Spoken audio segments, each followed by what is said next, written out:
June 1ನೇ ತಾರೀಕು ಗುರು ಬೃಹಸ್ಪತಿ ಗ್ರಹ ಮಿಥುನ ರಾಶಿಯಿಂದ ಕಟಕ ರಾಶಿಗೆ ಸಂಚಾರ ಮಾಡ್ತಾ ಇದ್ದಾರೆ. 4 ತಿಂಗಳು 5 ರಾಶಿಯವರಿಗೆ ಗುರುಬಲ ಇರತಕ್ಕಂಥದ್ದು. ಪ್ರಮುಖವಾಗಿ ಈ 2 ರಾಶಿಯವರಿಗೆ ಖಂಡಿತವಾಗಿಯೂ ಅವರ ದೇಹದಲ್ಲಿರತಕ್ಕಂಥ ಎಲ್ಲ ಆರೋಗ್ಯ ಸಮಸ್ಯೆಗಳು ಕ್ಷೀಣವಾಗುತ್ತೆ. ಒಳ್ಳೆ ಆರೋಗ್ಯವನ್ನು ನೋಡ್ಬೋದು, ಆರೋಗ್ಯದಲ್ಲಿ ಒಳ್ಳೆ ಇಂಪ್ರೂವ್ಮೆಂಟನ್ನು ನೋಡ್ಬೋದು. ಪ್ರಮುಖವಾಗಿ ಮಕರ ರಾಶಿ ಹಾಗೂ ವೃಶ್ಚಿಕ ರಾಶಿಯವರು ಗುರು ಸಂಚಾರದಿಂದ ಒಳ್ಳೆ ಆರೋಗ್ಯವನ್ನು ಪಡೆಯುವಂತರಾಗ್ತೀರಾ. ನಿಮ್ಮದಲ್ಲಿರತಕ್ಕಂಥ ಎಲ್ಲ ಆರೋಗ್ಯದ ಸಮಸ್ಯೆಗಳು ದೂರವಾಗುತ್ತೆ. ಒಳ್ಳೆ ದುಡಿಯತಕ್ಕಂಥ ಚೈತನ್ಯವನ್ನು ಇನ್ಕ್ರೀಸ್ ಮಾಡ್ಕೊಳ್ತೀರಾ.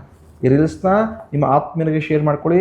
ಯಾರು ಈ ಗುರು ಸಂಚಾರದಿಂದ ಆರೋಗ್ಯವನ್ನು ತುಂಬ ಚೆನ್ನಾಗಿ ಇಂಪ್ರೂವ್ ಮಾಡ್ಕೊಳ್ಬೋದು ಅಂತ ತಿಳ್ಕೊಳ್ಳುವಂಥರಾಗಲಿ. ಇನ್ನು ಯಾರಿಗೆ ತುಂಬ ಆರೋಗ್ಯದ ಸಮಸ್ಯೆ ಕಾಡಿಸ್ತಾ ಇದೆ, ಎಷ್ಟೇ ಪ್ರಯತ್ನ ಪಟ್ಟು ಕೂಡ ಆರೋಗ್ಯ ಇಂಪ್ರೂವ್ ಆಗ್ತಾ ಇಲ್ಲ ಅಂತ ಒದ್ದಾಡ್ತಿದ್ದೀರಾ, ಅವರು ಮೃತ್ಯುಂಜಯನ ಆರಾಧನೆ ಮಾಡ್ತಾ ಹೋಗಿ. ಖಂಡಿತವಾಗಿಯೂ ನಿಮ್ಮ ಆರೋಗ್ಯ ಕೂಡ ಇಂಪ್ರೂವ್ ಆಗ್ತಾ ಹೋಗುತ್ತೆ. ನಮ್ಮನ್ನು ಫಾಲೋ ಮಾಡೋ ಮುಖಾಂತರ ನಮ್ಮನ್ನು ಕೂಡ ಪ್ರೋತ್ಸಾಹಿಸಿ ಅಂತ ಕೇಳ್ಕೊಳ್ತೇನೆ. ಶೋ